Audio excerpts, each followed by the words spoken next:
कौमी cricket team के कप्तान बाबर आजम आजकल रहने लगे हैं इल्जामात की जद में। न्यूजीलैंड और इंग्लैंड से सीरीज हारने के बाद जहां इन्हें कप्तानी से हटाने की खबरें गर्दिश कर रही हैं, वहीं सोशल मीडिया सार्फिन ने भी कौमी हीरो पर इल्जामात की बौछार कर दी।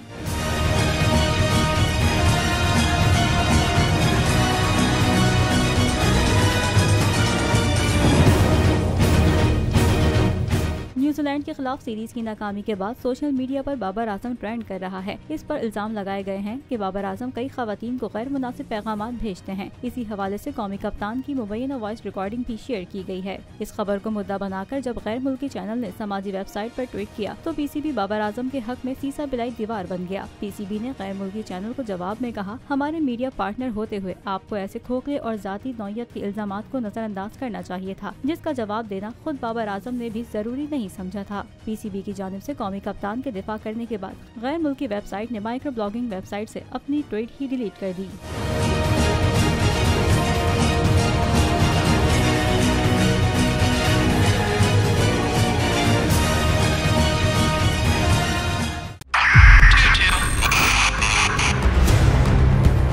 बॉक्सर तोहफे भी देखे गया पाकिस्तान की आवाम को। पाकिस्तान की आवाम को एक तोहफा ये दिया कि आवाम को पता चल गया कि पाकिस्तान का मीडिया क्या है। साल 2022 में सबसे ज्यादा देखे जाने वाला चैनल बोल न्यूज रहा नंबर 1। हमने बहुत सारे शोज और ट्रांसमिशंस की, पूरा साल मुसलसल जदोजहद में निकल गया कि ये वोट ऑफ कॉन्फिडेंस के पीछे कौन लोग थे।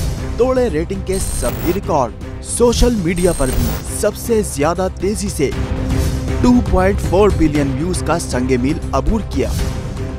एंकर्स को भी आवाम में सबसे ज्यादा मकबूलियत मिली और सोशल मीडिया पर भी बोल रहा सब पर भारी। सब्सक्राइब करें और बेल दबाएं ताकि कोई खबर रह न जाए।